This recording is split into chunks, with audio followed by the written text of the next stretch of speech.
The wind howled like a dying animal across the frozen plains of 09. Snowflakes danced in the air, sharp like glass. The sky was dark, filled with gray clouds, and the cold could make metal crack. Two human explorers, Darren and Eli, moved slowly across the ice. Their suits were thick, but even the heaters inside couldn't fight the freezing storm for long. "Signal's weak, but it's coming from this direction," Eli said, checking his scanner. Darren nodded, his face hidden behind a fogged visor. They were far from base camp, deeper into the storm than they should have gone, but something strange had pulled them out here, a life signal, impossible in this dead place. They reached a small hill of snow, smooth and untouched. The scanner beeped louder. "Faster, right under us," Darren whispered, his voice tight with fear and hope. Without speaking, they dropped to their knees and began digging. Fingers froze, snow burned their skin. But they didn't stop. Darren's glove hit something hard metal. He scraped the surface and uncovered a smooth silver plate, covered in strange markings. It looked like a survival pod, but not human. "Alien tech," Eli muttered, eyes wide. "Still got power," Darren said, pointing at a blinking light, faint and fading. He opened the hatch, and inside, covered in frost and ice, was a girl, not human, but close.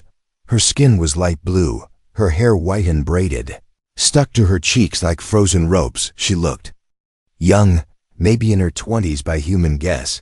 Her body didn't move, but the scanner still blinked alive. "She's freezing to death," Eli said, pulling out an emergency blanket. "No time to get her back to camp."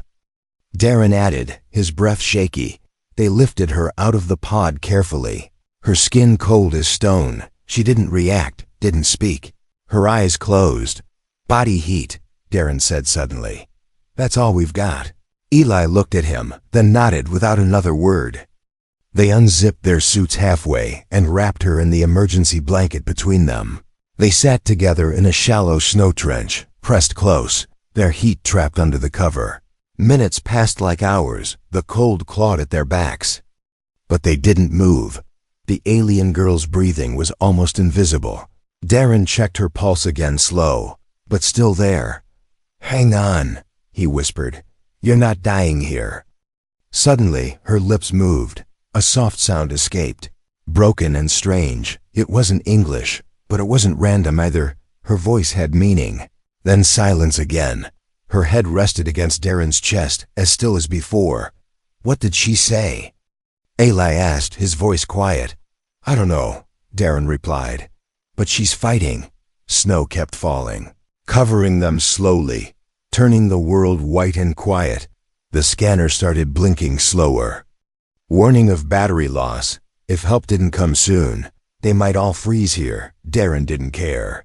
He looked at the alien girl, her face peaceful, like she was dreaming. He tightened his grip around her, sharing every bit of warmth he could. In that moment, something strange happened. Her fingers switched, just once, then again. "Eli," Darren whispered. "She's moving." Eli leaned in, eyes wide. The girl's eyes opened, just a little. They glowed gold, dim but alive. She looked at them both, and then fainted again. "She's alive," Eli said with a shaky laugh. They were freezing, exhausted, lost in a deadly storm. But they had done something that wasn't supposed to be possible. They had saved a life from the grip of death. Above them, the storm howled louder, and somewhere in the wind, there was another sound, a low growl, distant but real.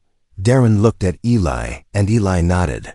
They weren't alone on this frozen moon, and whatever was out there had just noticed them. The wind never stopped screaming.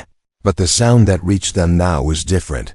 It came from behind the snowdrift, low and deep, like a creature breathing just out of sight.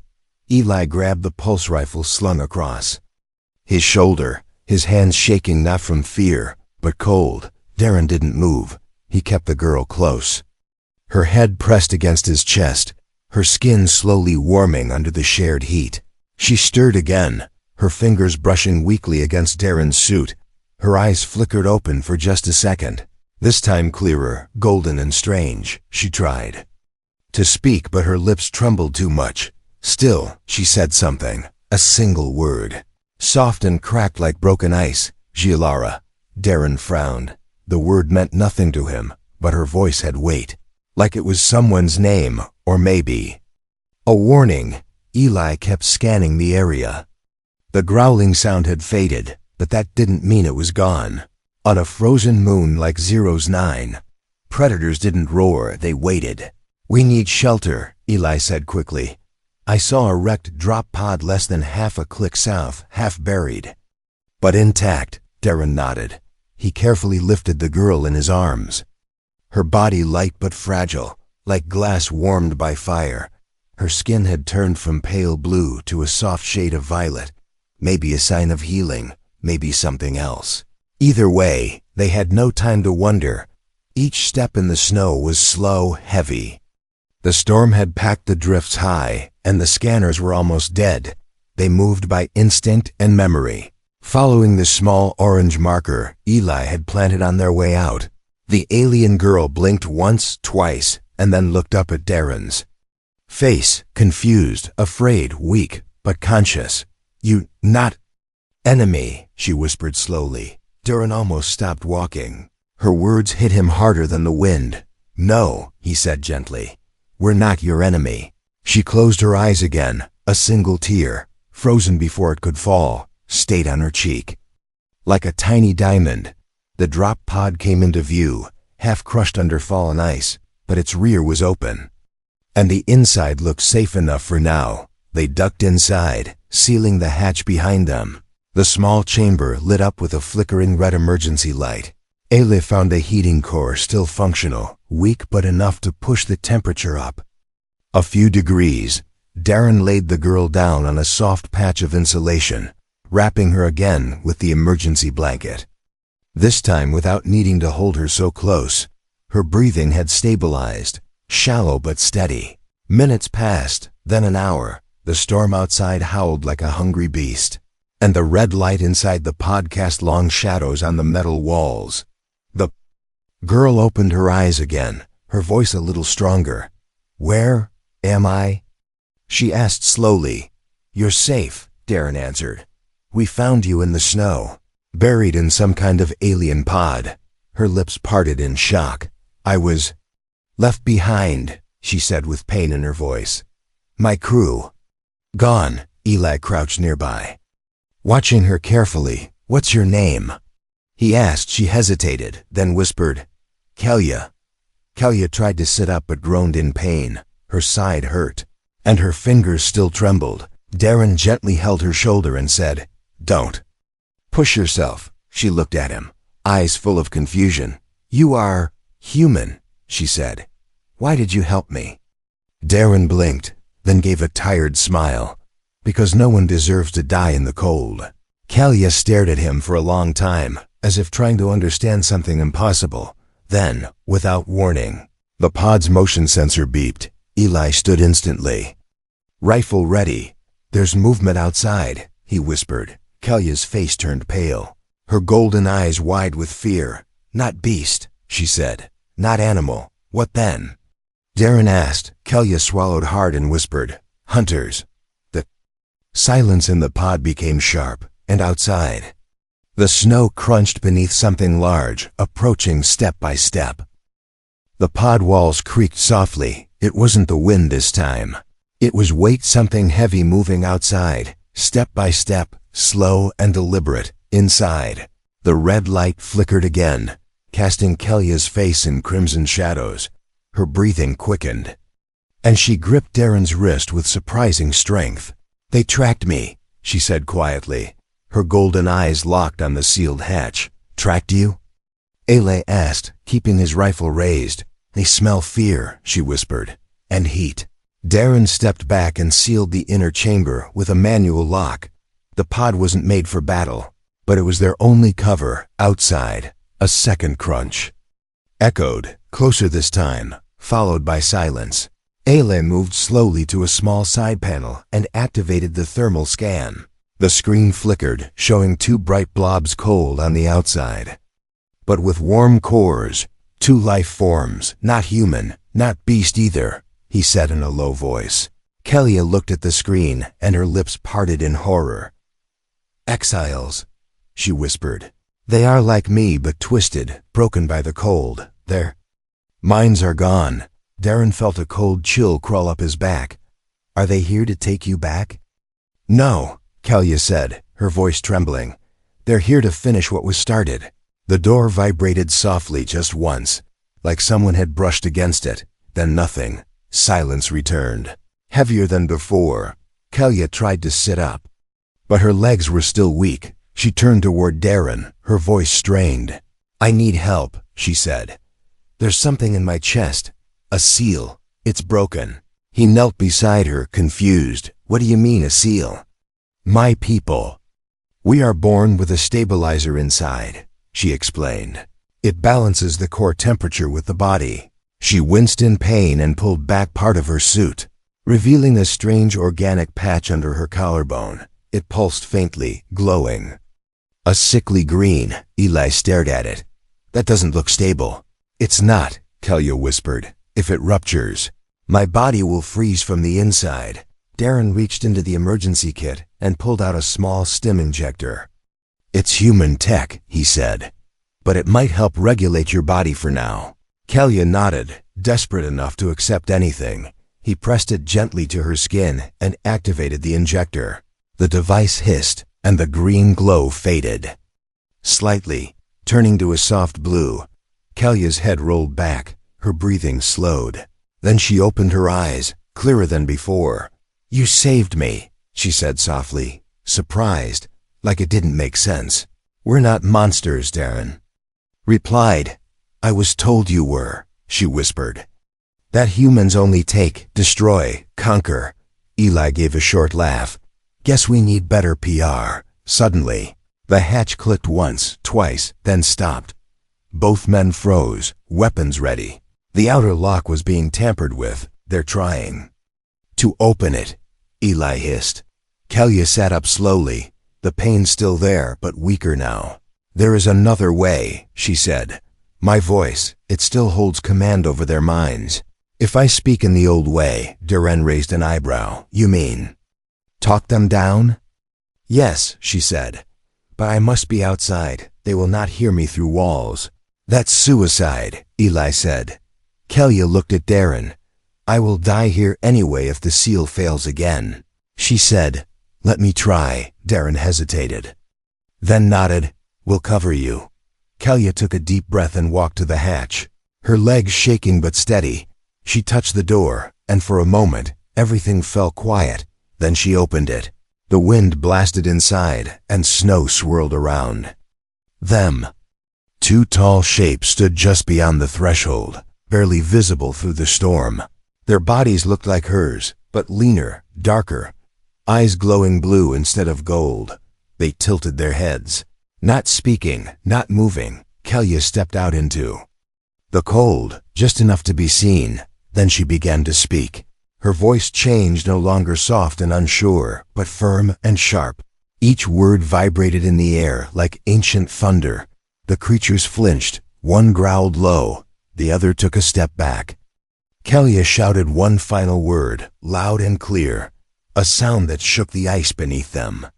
The two figures froze, then turned around slowly, disappearing into the snow without a fight. She staggered back inside, falling into Darren's arms. "You did it," he said, amazed. "No," she whispered, barely conscious. "I delayed them." Ayla looked out the hatch before closing it again. "They'll come back?" Kellia nodded weakly. "Yes," she said, "but next time they won't listen." Kellia lay still on the cold pod floor, her eyes half open, the blue glow in her chest slowly fading again. Her skin, once smooth and warm, now looked pale and cracked, not from cold, but from something deeper, older. Darren knelt beside her, brushing snow out of her hair. "Talk to me," he whispered. "What's happening to you?" She blinked slowly, her voice soft like wind on broken glass. "I'm remembering," she said. "Things I wanted to forget." The emergency light flickered, and in the silence, Eli paced the room with his weapon ready. He kept glancing at the hatch, still half expecting those exiles to return. But Darren focused only on Kelya. "What did they do to you?" he asked gently. Kelya closed her eyes for a moment, then opened them again. "My people used to live in balance," she said. "We traveled stars, helped others, followed laws older than this galaxy." She coughed once, blood barely visible at the edge of her lips. "But then the Frost War came." Eli stopped walking. "Frost War?" Kelya nodded. "A virus from the void," she said. "It didn't kill, it changed. It made our minds cold. Our hearts colder." She pointed to her chest. "The stabilizer, it was created to fight the infection, to keep us from becoming them, the exiles," Darren whispered. Kelya looked at him with tired eyes. "They are what happens when the stabilizer fails." Outside, the storm had calmed slightly, but the danger hadn't passed. Eli checked the thermal scan again. Nothing near, but he didn't trust silence anymore. Darren leaned closer. "Why were you out there?" "Alone?" Kelya hesitated, then looked away. "I was a soldier," she said, "trained to hunt humans."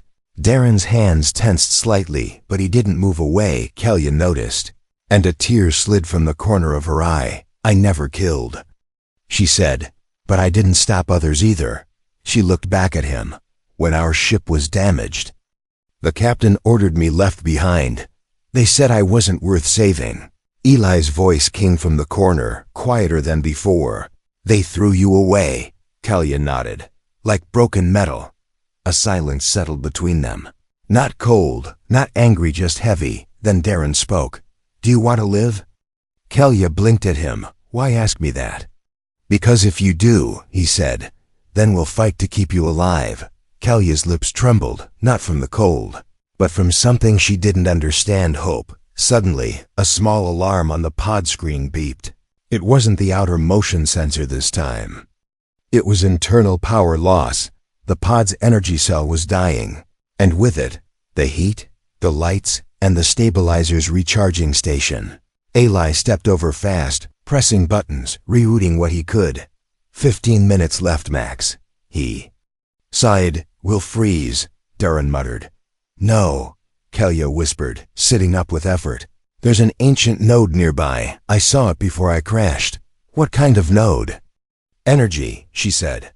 "Old tech, but powerful. If we reach it, I can recharge fully." Eli raised an eyebrow. "Where is it?" Kelya pointed through the wall.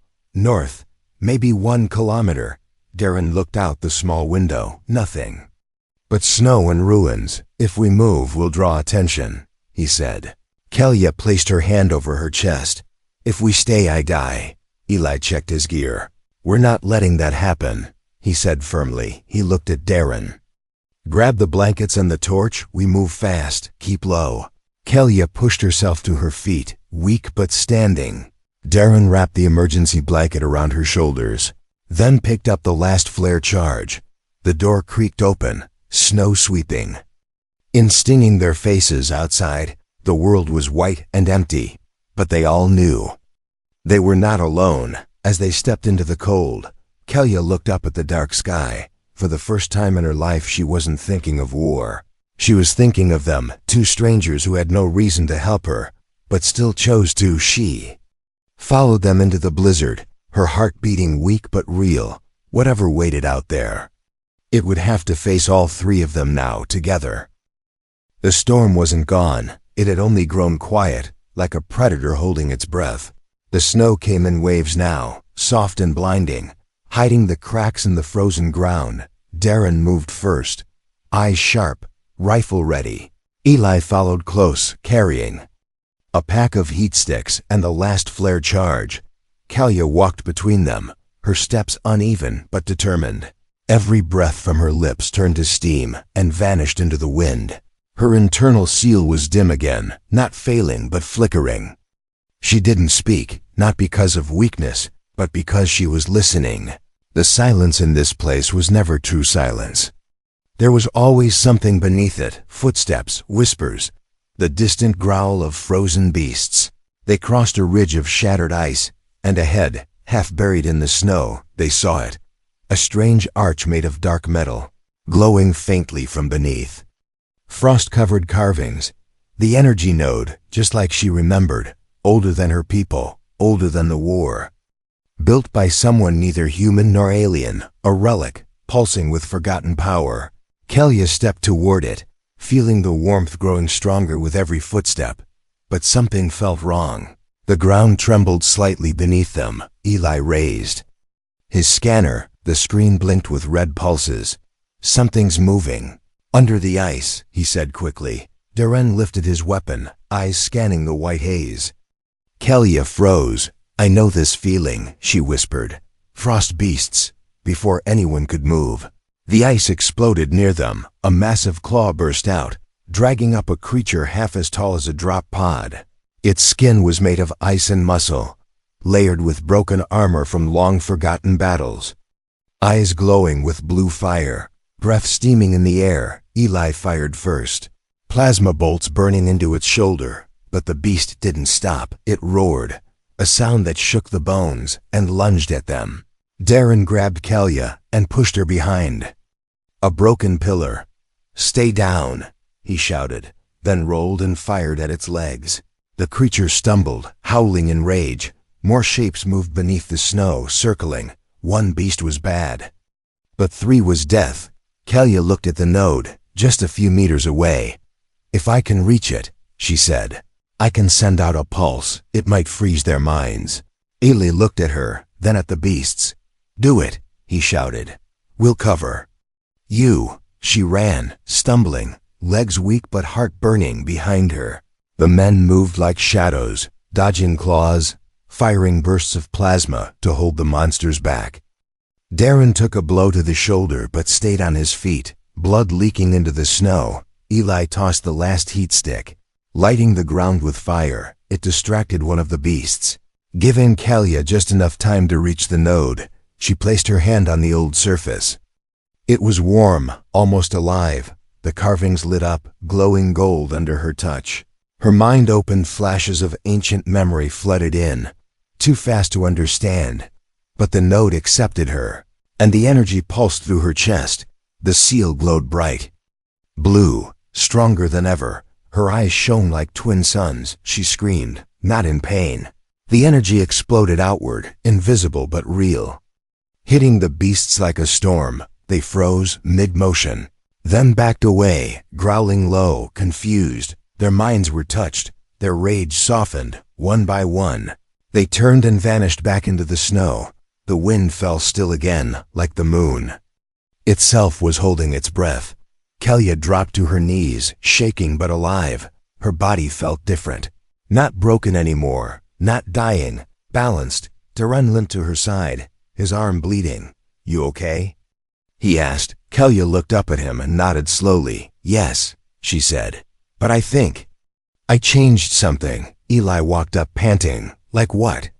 Kellia stood carefully, her skin glowing faintly now. I didn't just connect to the node, she said. I woke it up. They looked around, and beneath the snow, the ground pulsed once, twice, like a heart starting to beat. The moon was no longer quiet. Something ancient had heard her cry. Asterisk. The ground beneath their feet pulsed again. Stronger this time. It was slow, steady, like something buried deep had started to breathe. Kellia stood still, her hand still resting on the glowing node. Her skin shimmered with faint light, the old carvings now circling her wrist like inked fire. She didn't speak, but her face had changed. No longer weak, no longer afraid. Darren watched her carefully, gripping his injured shoulder. He had seen tech weapons, even alien magic, but this was different. This was something old, something wild. Kellia turned to face him, her voice calm but distant. Node isn't just a power source, she said. It's a memory, a machine that watches time. Eli looked around, checking for more movement. Okay, but why did it wake up now? Kellia's gaze shifted toward the sky, now swirling with faint green lines barely visible through the snow. Because I touched it with hope, she whispered, and it hadn't felt that in thousands of years.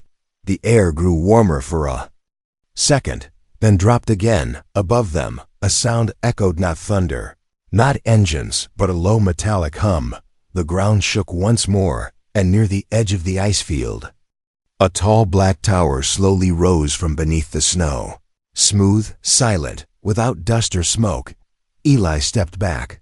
Okay, that's new.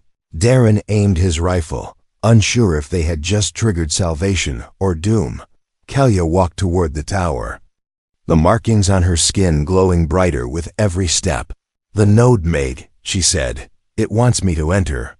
Darren followed her without hesitation.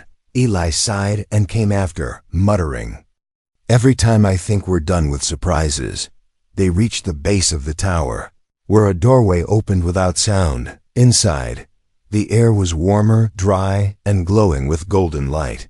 The walls were covered in floating symbols, alive like wind-blown leaves. Kalia stepped inside first, her eyes scanning the glowing patterns. She placed a hand on one of the walls, and instantly her body jerked.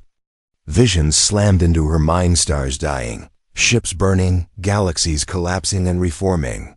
A voice spoke, not in words but in memory, ancient and slow. Guardian, awakened witness, restored balance, broken, choose the shape of fire, she gasped, and fell to her knees. Darren caught her before she hit the floor. "What happened?" he asked, his voice sharp with concern. Kalia looked at him with wide, glowing eyes. "It showed me everything," she said. "This moon is not just a grave, it's a gate." "A gate to what?" Eli asked. Kalia's voice shook as she answered. "To the cold beyond." Darren helped her to her feet. "What's that supposed to mean?" Kalia pressed her palm to the center of the wall, and the entire room shifted. A holographic map appeared, showing dozens of similar nodes across the galaxy. But only one was active, the one beneath their feet. "The cold beyond is where the frost beasts come from," she said. "Not a place but a hunger, a tear in space where warmth dies and minds freeze." Eli stared at the map. "You're saying this place is holding it back?" Kalia nodded. "It was, until now." A sharp warning tone rang through the chamber, and the image shifted again. Now it showed something moving fast from orbit, heading straight for the surface. A ship, not human, not hers either. It bore the marks of the exiles, twisted, sharp, alive with blue flame. "They found us," Kalia said, her voice no longer shaking. "They're coming to destroy the node." "And me." Darren loaded his weapon, blood dripping from his sleeve. "Then we don't let them." Kalia looked at both men, her voice soft but certain. "If I stay here, I can connect fully to the node," she said. "I can seal the tear, stop the cold from spreading." Eli frowned. "What's the cost?" Kalia looked away. "I won't come back." The room went quiet. Only the pulse of the node filled the silence. Darren shook his head. "No, we find another way." Kalia stepped close to him, her eyes glowing with tears now. "You already gave me something no one else did," she said. "Warmth, trust, kindness. That's why I can do this." Outside, the sky cracked with fire as the enemy ship pierced the atmosphere. Time was ending, and a choice had to be made. The sky tore open like paper on fire. Flames trailed behind the exile ship as it roared through the atmosphere, its hull glowing blue and black, twisted like bone and metal fused by hate. The sound of its engines echoed across the frozen land, louder than thunder. But inside the ancient tower, everything was still. Kalia stood at the heart of the glowing chamber, the node's golden light pouring through her. Symbols danced across her skin, crawling up her arms, over her neck and into her eyes. She no longer looked like a frightened survivor. She looked like something reborn. Darren watched her, heart pounding. He wanted to grab her hand, pull her away from the node, find another way, any way. But her eyes had changed. There was peace in them, even as pain filled the air. Outside, Ale set up the flare cannon, the last one they had. He planted it into the snow and aimed it at the sky. "That ship's not landing," he muttered. "It's coming to crash straight into us. Suicide run," Darren said. "They want to take her out and destroy the node with her, inside." The tower, the symbols spun faster now. Kalia lifted both arms, and the node responded. Growing brighter, hotter, alive, the tower walls shook, and a deep voice echoed around them. Not words, not language, just meaning. Connection complete, seal ready, offer receive. Akelia turned to Darren, her voice soft but clear. This place was always waiting for someone to choose. She said, not a machine, not a soldier, but a soul willing to give. Darren stepped forward. I'll do it, he said. You don't have to die alone. But she shook her head. You already gave what I needed, your warmth, your belief. She stepped back into the center of the room, and the floor lit up with blinding white light. Above them, the exile ship grew closer, its nose aimed directly at the tower, speed climbing, blue fire trailing like a comet of death. Eli fired the flare, and a shockwave blasted upward. The ship swerved, just slightly, the impact no longer dead center, but it was still coming, inside the chamber. Kelia closed her eyes. She thought of her people, of the Cold War, of the betrayal. Then she thought of the two humans who didn't run, who wrapped her in their arms when she should have been left to die. I see now, she whispered. Not all fire burns, some fire saves. She let go. The tower exploded with golden light. A beam shot straight into the sky, piercing clouds, ice and metal. The exile ship hit the energy wall mid-air. Its body disintegrated in silence, no explosion, just fading into light like a bad dream waking. Up, the ground fell still. The snow stopped falling, and for the first time in centuries, the cold itself began to retreat. Darren and Eli stood outside the tower, staring at the smoking sky. The tower was gone, not destroyed, just vanished. In its place stood a crystal shard, glowing softly, humming with Kelia's heartbeat. She was gone, but not erased. Darren dropped to one knee, his hand brushing the shard. He felt warmth, soft and deep, like a memory whispered through. Time, she saved us, Eli said quietly. No, Darren replied. She saved everything.